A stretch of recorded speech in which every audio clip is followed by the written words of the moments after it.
for the invitation to be here with this high-level panel to discussing the issues and questions on safety of tailings dams. And it's a pleasure to be here and appreciate very much the discussion.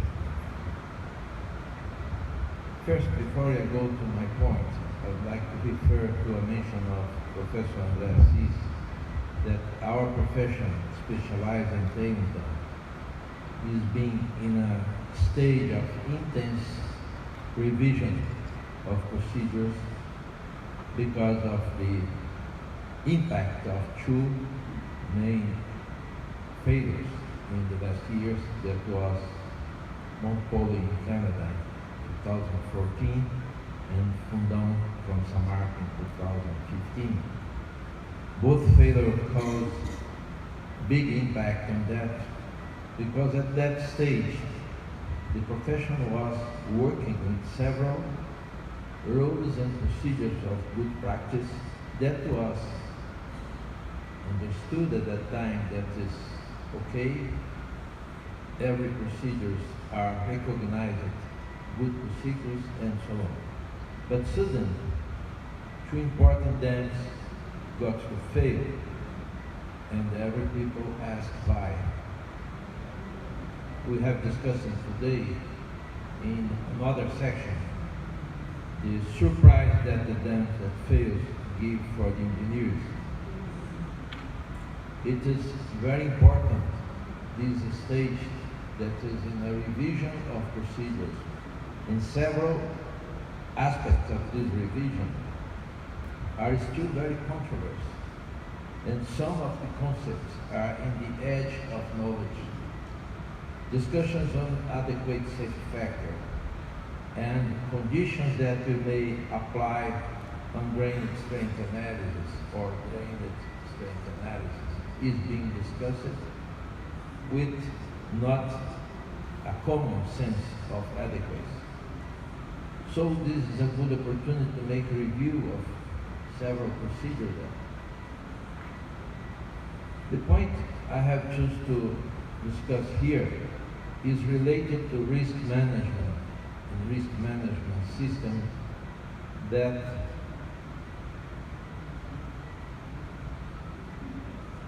is at the core of the management system today, looking to the risks and treat all the parameters in order to minimize that risks. This is the main concept, but the risk management requires that all relevant parameters related to risks are very well understood, because we have to act on these parameters during the operation of the dams to minimize the risks. And even we need to monitor the parameters related to risks to understand better what's the performance of the dam. Frequently, we need to ask, are we listing the dam? Are we knowing what the dam is saying to us about its integrity? Then the monitoring system have to go into that questions and give you answers. A good monitoring plan is essential to obtain information to feed analysis of the performance and the risk management system. It is like the doctor that to prevent a risk of a heart attack, monitor your blood chemical, your veins, if it's clogged or not. You have to go into your body and list your body. What is saying for you, for the doctor, what are the risks? The dam is the same thing. The dam is a live body. It's not finished when it's finished the construction. We have to pay attention to that.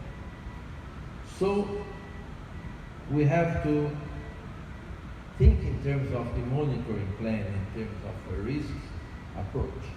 That's the way I would like to discuss the monitoring plan here.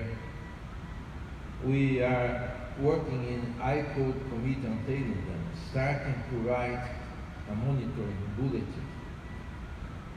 I-Code have already issued a bulletin on monitoring before, but this is concentrate on details of the instruments, how is manufactured, how is the technique to install, to read, and so on. And we have proposed for this committee now that the new bulletin starts from a conceptual basis that what to measure, what to monitor. The lack of answers to the question like what to monitor, where to monitor, which instrument to be used, can result only in spread out instruments in the dam. It is frequent that when we go to make an assessment of the safety of a dam, to have readings of instrument that we don't know why that instrument is that on certain position.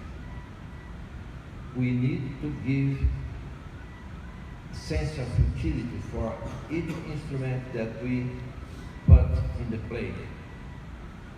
So we can acquire a continuous knowledge of behavior of the dam in a level of details to make and simulate different conditions and evaluate the probability of failure and the risk evaluation.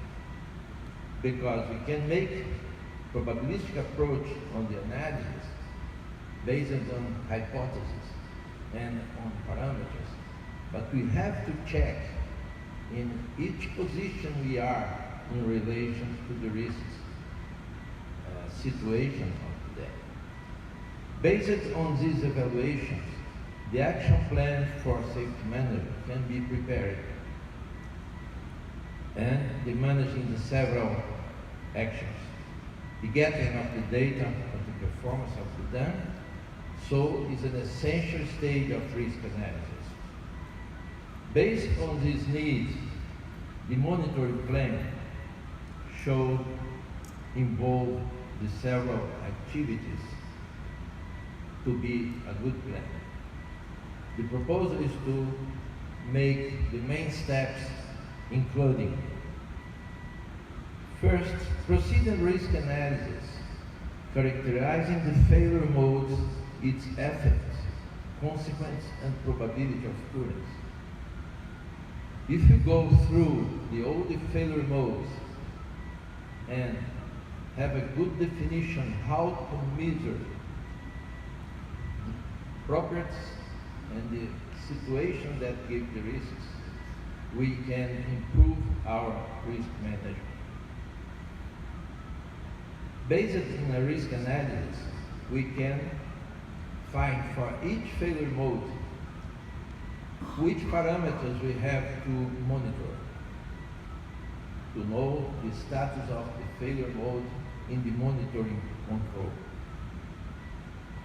For instance, we can use an expedite way would be the failure modes and effect analysis.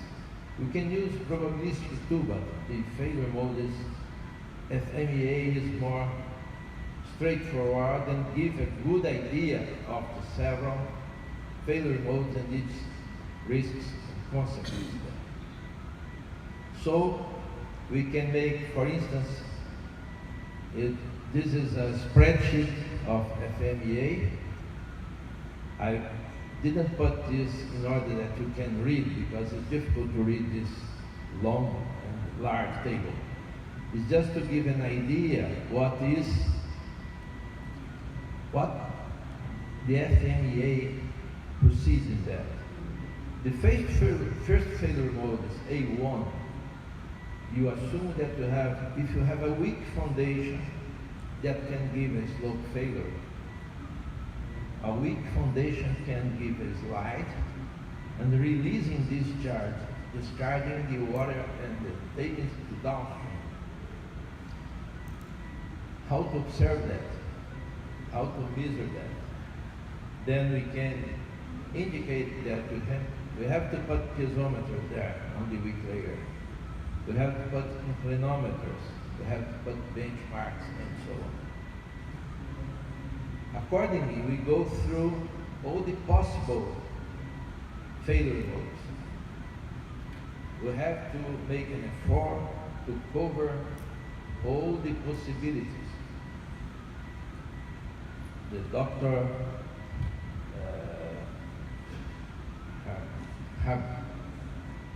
Hartford give a good lecture today saying that despite the fact that we go through all the possibilities, there are some of them that were unexpected, that combine to fail the dam.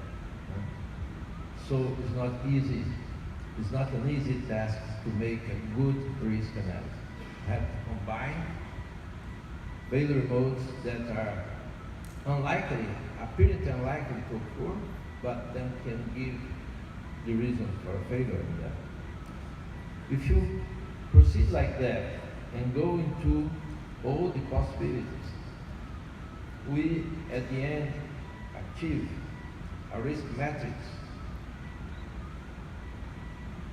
like that FMEA plots the failure modes in a way that we can see in the risk matrix the combination of probability, likelihood, and the consequence.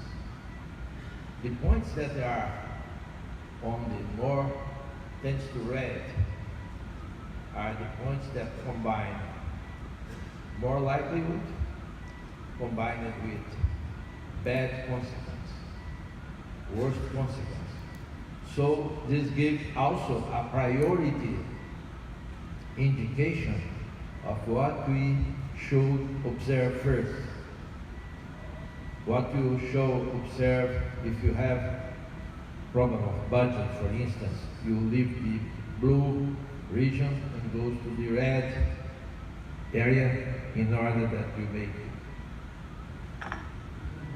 What is the difference in the normal or routine monitoring plan is that in this plan we are choice the main questions that give risks and put the instruments when you receive the readings and analyzing the results of the performance.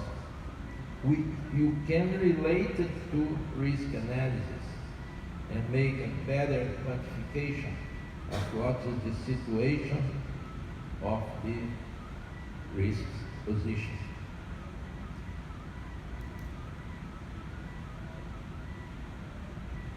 So, concluding the remarks on that proposal is that the risk analysis previously to the planning of the monitoring system permit to identify clearly the relevant parameters to be monitored.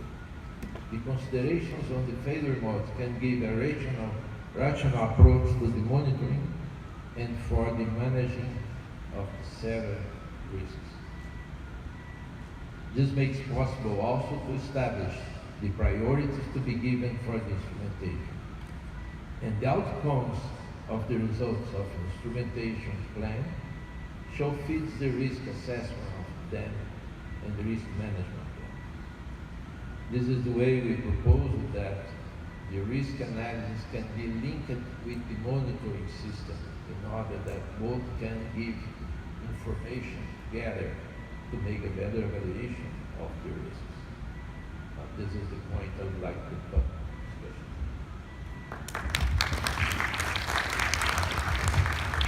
Thank you, Joaquim, to bring this idea, settling towards a better contribution for safety structures for tailings.